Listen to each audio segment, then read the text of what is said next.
Grossing करते वक्त Regent कौन सा यूज होता है? सर फिक्सेशन यूज होती है कुछ। Fixatives use formalin. होते हैं। ये सर फिक्सेटिव हाँ। फॉर्मलिन वगैरह हो गया, ये सारी चीजें यूज होती हैं। हाँ, और कोई रेजेंट्स नहीं है। अच्छा, सही है। कि पर्सनल प्रोटेक्टिव इक्विपमेंट में क्या चीज चाहिए? सर हमारे पास गूगल्स होने चाहिए, और लैब लैब कोट होता है। फिर गूगल हम्म। इसलिए होने चाहिए कि फॉर्मलिन जो होती है वो हमारी आंखों में उड़ के पड़ती है। हम्म। ग्लव्स, ये सारी चीजें होनी चाहिए। ग्लव्स कैसे होने चाहिए? ग्लव्स के बारे में भी कुछ खास सर है? वो ये सर वो क्या कहते हैं उसको, कटिंग, जिसमें मतलब कि कट नहीं हो सकता, कोई ब्लेड वगैरह नहीं लग सकता उसके ऊपर, वो नाम स्पेशल मुझे याद नहीं है उसका। कट रेजिस्टेंट ग्लव्स नहीं होने होने चाहिए। Yes sir. अच्छा।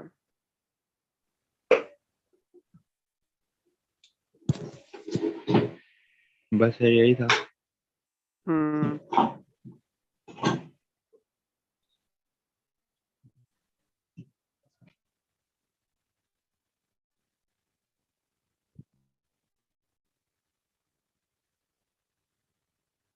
ये अब कुछ ग्रोसिंग की वीडियोस अब देखेंगे नेक्स्ट पूरा वीक। सर हमने असाइनमेंट में डायग्राम कौन कौन सी बनानी है, थोड़ा बता सकते हैं? एक तो मुझे जो तो बन दो थे। सके देना। सर वो पिक्चर्स जो हमने देखी हैं वो तो 3D पिक्चर्स है, मतलब रूम के अंदर हैं, हम बड़ी बड़ी मशीनरीज की कैसे बनाएंगे सर? चलो माइक्रोटॉम की बन सकती है, और सर केसेट की बन सकती है, और सर किस चीज से बनाए?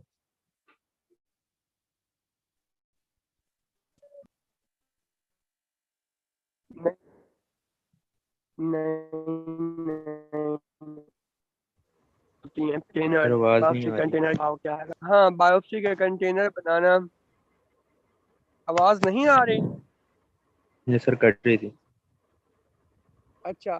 तो जैसे टिश्यू प्रोसेसिंग बतानी है तो टिश्यू प्रोसेसिंग के स्टेप्स बना देना। हमें कंटेनर बना देना, जार बना देना, और उसके अंदर क्या चीज़ यूज होती है, कितने परसेंट यूज होती है, ये सब कुछ ऐसे बताते रहना। ये है प्रोसेसिंग। ये है अपेंडिक्स।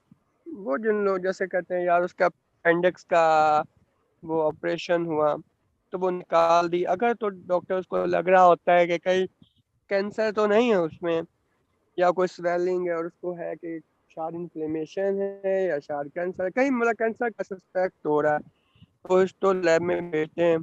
तो वो लोग उसको देख के साइज लेके सारा उसका पता करके फिर उसके सेक्शन कट करके ना कैसेट्स के अंदर डालते हैं ऐसे। तो ये टिश्यू सेक्शन जो कैसेट के अंदर डाल रहे हैं ना, उसके ऊपर लिड करेंगे, तो ये फिर टिश्यू प्रोसेसिंग के अंदर मशीन में भेज के टिश्यू प्रोसेसिंग कराएंगे इसकी। मतलब सबसे पहले प्रॉपर फिर से फिक्सेशन, डिहाइड्रेशन, क्लियरिंग, और फिर इम्प्रेगनेशन होगी। और जो है ना अपेंडिक्स, ये नॉर्मल सी है, इसको कुछ भी नहीं हुआ, ये फटी हुई नहीं है।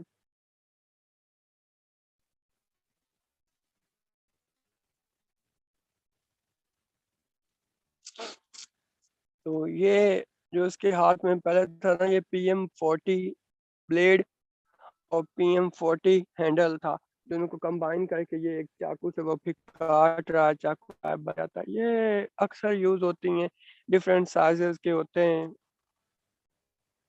वो फोर्सेप है। अब ये जो अपेंडिक्स है ना, इसके अंदर ये डिसरप्ट हुई हुई है नेक्स्ट वाली, और जितने भी उन्होंने वो सेक्शन लिए हैं वो पीछे ये उन्होंने लिख दिया हुआ है वीडियो के अंदर। अब ये देखें, ये डिसरप्ट हुई हुई है, खराब हो गई हुई है काफी, इसमें मसला है इस वाले अपेंडिक्स में। ये कटिंग बोर्ड है ब्लू कलर का बैकग्राउंड में, उसके ऊपर टिश्यू पेपर रखा हुआ है। ये स्केल है।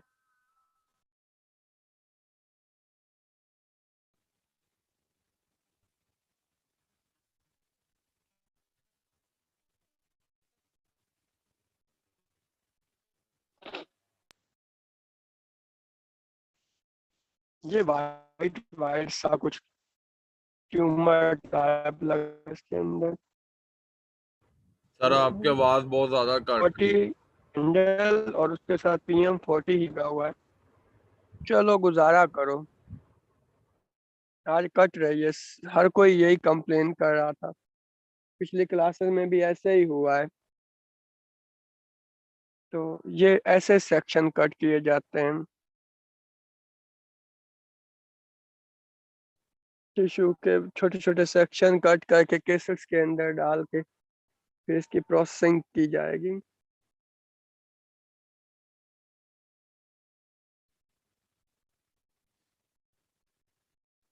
आ रही है?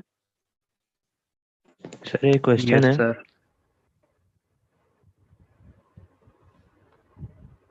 सर, अगर हाँ, ग्रोसिंग फिक्सेशन से पहले या बाद में की जाए, इससे फर्क तो नहीं पड़ता?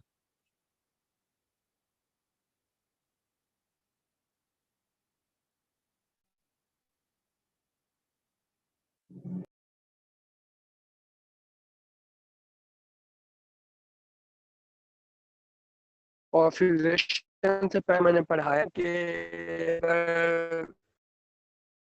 अगर पास कंटेनर फिक्सेटेड जल्दी से भेज दो लेबोरेटरी के अंदर, इमरजेंसी में फौरन करके ना जो टिश्यू प्रोसेसिंग में आएगा। तो ये इतना प्रोसेसिंग का क्या है।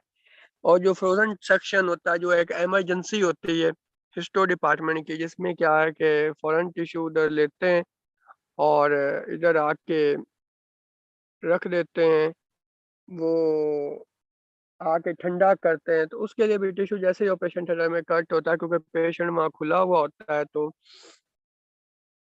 वो आके ना ले आते हैं और सबसे पहले उसकी ग्रोसिंग ही की जाती है। फौरन छोटा सा टिश्यू कट करके वो ओसीटी कंपाउंड के अंदर डाल के लिक्विड नाइट्रोजन के अंदर डालते हैं, तो वो जम के एक ब्लॉक बन जाता है। तो ऐसा हो सकता है। अब ये देखें, ये गॉल ब्लैडर की है, इसमें से देखना स्क्रेशंस निकलेंगी, वो जो बाइल होता है डार्क ग्रीन कलर का।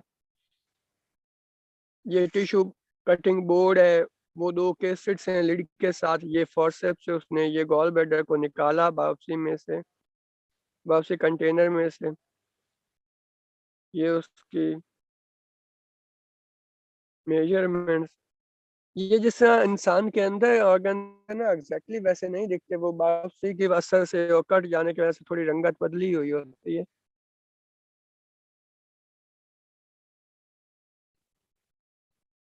ब्राउन ब्राउन हो रहे होते हैं, ये वो सारा देख रहा है। उसके साथ स्टिचर्स भी लगे होते हैं, तो वो सारा चीजें निकाल के सब कुछ बताना होता है। पेपर पे लिख लेते हो जो जो आपको दिख रहा है, जो आपको फील हो रहा है।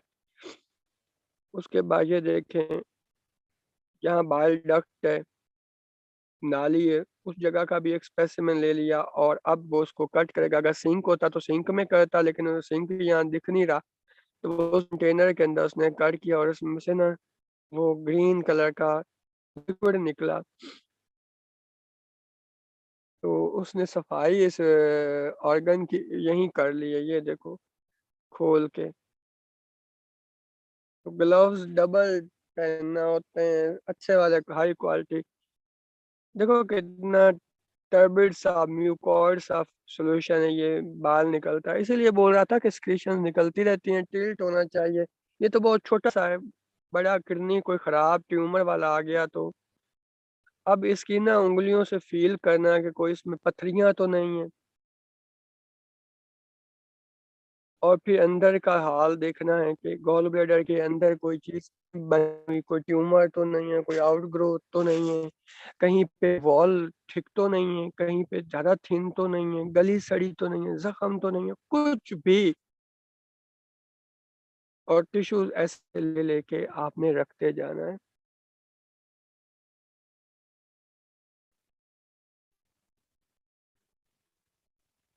समझ आ रही है? ये ग्रोसिंग है।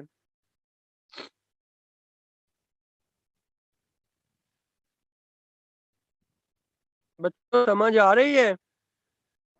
जी yes sir. Sir. Yes sir. Yes sir. हाँ, तो ये कोई इतना मुश्किल तो प्रैक्टिकल है नहीं, यस सर। लेकिन हम सारे ऑर्गन्स की कोशिश करेंगे नेक्स्ट वीक के अंदर ग्रॉसिंग होती परफॉर्म। अच्छा, ये इतने छोटे क्यों कट कट करके टिश्यू डाल रहा है इसमें? सर क्योंकि हमने इसका ब्लॉग बनाना है और फिर आगे स्लाइड पे भी लेके आना, और हमें सिर्फ वो चीज देखनी है इसमें जो हम डायग्नोस कर रहे हैं। ये ऐसा ना हो कि पूरा टिश्यू कोई ब्लॉग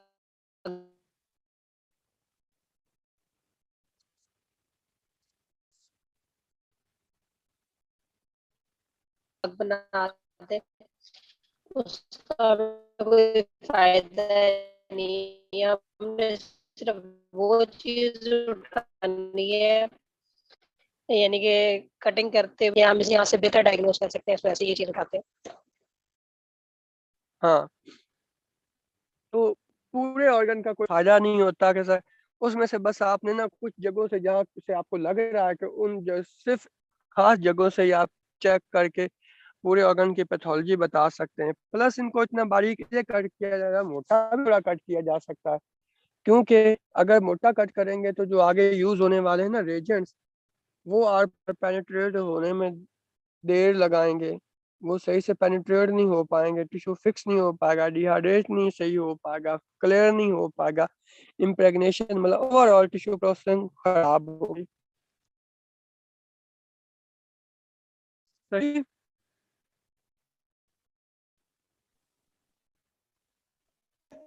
यस सर। तो ये है बाकी ऑर्गन को ना। हाँ सर जी, अगर हम किसी पेशेंट का गाल ब्लड कट कर देंगे तो वो सर्वाइव, मतलब उसका वेस्ट फिर कहाँ स्टोर होगा क्या? यार, गॉल ब्लैडर तो कितने लोगों के निकलते हैं, पित्ते के पथरियां तो बहुत सारे लोगों को हमेशा सुनते आ रहे हैं कि होती हैं, और उसका गॉल ब्लैडर रिमूव कर दिया जाए जिसमें पथरी बन जाए या इन्फ्लेमेशन हो जाए तो गॉल ब्लैडर की भी गैर गुजारा हो जाता है। गॉल ब्लैडर का क्या काम है?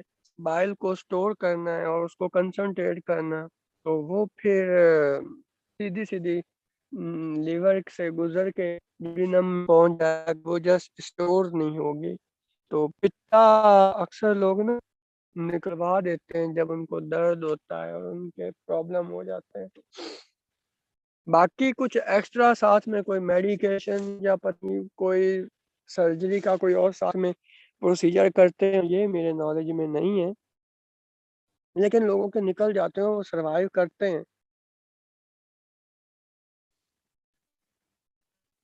तो बाकी जो बायोप्सी का और ये बायोप्सी किया हुआ ऑर्गन होता है ना, इसमें से सेक्शन कट कर लिए, फिर दोबारा उसी ही टिश्यू कंटेनर के अंदर जहाँ बायोप्सी कंटेनर जिसमें वो बायोप्सी आई हुई होती है डाल दिया जाता है, तो वो फिर थोड़ी देर स्टोर रहता है और उसको फिर सेफ्टी रूल्स एंड रेगुलेशन के तहत या इंसिनरेशन कराते हैं। इंसिनरेशन ये होता है कि ना उसको वो दूर एक जगह पे भट्टी टाइप बनी हुई होती है, उसके अंदर जाकर टिश्यूज को जला दिया जाता है, थोड़ा आबादी से दूर करके एक अलग से इंसिनरेशन, जैसे मुर्दों को भी जलाते हैं तो वैसे ये हॉस्पिटल कुछ यूं करते हैं। सही। लेकिन क्या था कि अगर एक लेबोरेटरी टेस्ट किया तो दूसरे अगर लेबोरेटरी सैंपल और ब्लॉक और स्लाइड सब कुछ, तो सैंपल नहीं सैंपल नहीं भेज भेजेंगे? सैंपल की मैंने तो नहीं बात की थी। ये जो टिश्यू बन जाएंगे ना, ये सर। वो उनके होते हैं, रेडिएशन हो चुकी होती है वैक्स के अंदर, तो वो साला साल पड़े रह सकते हैं महफूज, और साल 2 साल अक्सर भी रखती हैं, तो वो आप भिजवा सकते हो। ये तक स्टोर रखोगे और फिर कहाँ रखोगे इतनी स्टोरेज, फिर ये गल सड़ जाते हैं टिश्यूज। हाँ, अगर म्यूजियम प्रिपेयर कर लो तो वो एक अलग बात है, उसका वो टिश्यू म्यूजियम में फिर आपको फ्रेश फिर बफर्ड फॉर्मलिन उसमें डालना पड़ती है, तो बफर्ड फॉर्मलिन की मौजूदगी में वो स्पेसिमेन काफी दिन निकाल जाता, और वो फिर ग्लास के कंटेनर के अंदर होता है टिश्यू, हर कोई उसको देखता रहता है, उसके ऊपर आप सारी उसकी जो फाइंडिंग्स आई हैं वो भी लिख देते हो एक पोस्टर लगा के, वो सर सीन ये होता है पाकिस्तान ऐसा। में इस तरह के है कोई म्यूजियम? पाकिस्तान में? जी सर। पाकिस्तान में है वो, जहाँ मैं पढ़ा था ना SIUT में, उसकी पूरी लेबोरेटरी में जो जो बेंचेस फ्री हैं उसके ऊपर शेल्व्स बने हुए हैं, ऐसी चीजें रखी हुई होती। वहाँ यूरोलॉजी का सेटअप था। तो मैं आप लोगों को बताता हूँ, वहाँ तकरीबन 90% किडनीज होते थे। किडनी हर तरह के, ये बड़े बड़े किडनीज, मतलब आप यूं ऐसे 2-2 2.5 फुट के लंबे चौड़े वो कंटेनर, और उसके अंदर किडनी ऐसा बड़ा सा पड़ा हुआ है या दो पड़े हुए हैं। इतने बड़े बड़े लोगों के अंदर ट्यूमर भी बन जाते हैं, उनका ये पेट बड़ा सा हो जाना, वो होते थे। फिर वहाँ थोड़ा GI के टिश्यूज होते थे, आंतें भी निकली हुई होती थी, पित्ते भी थे, लीवर के पीसेस भी होते थे कटे हुए। तो ये फिर कुछ जो पेशेंट मर मुर जाते हैं ना, तो उनके ऑटोप्सियां भी करते हैं, पोस्टमार्टम भी, वो भी चीजें निकाल लेते हैं। इसके अलावा प्रोस्टेट ग्लैंड होता था, यूट्रस पड़ी होती थी वहाँ पे, टेस्टिस, पेनिस, और फिर हाँ कुछ बोन्स भी थी। फीटस भी एक होता था, वो किसी के यूट्रस निकला होगा ना कैंसरस, उसके अंदर छोटा सा फीटस जो था वो भी इस बाहर निकला है वो भी। तो यहाँ पे देखते हैं, शायद नेट के ऊपर पिक मौजूद हो।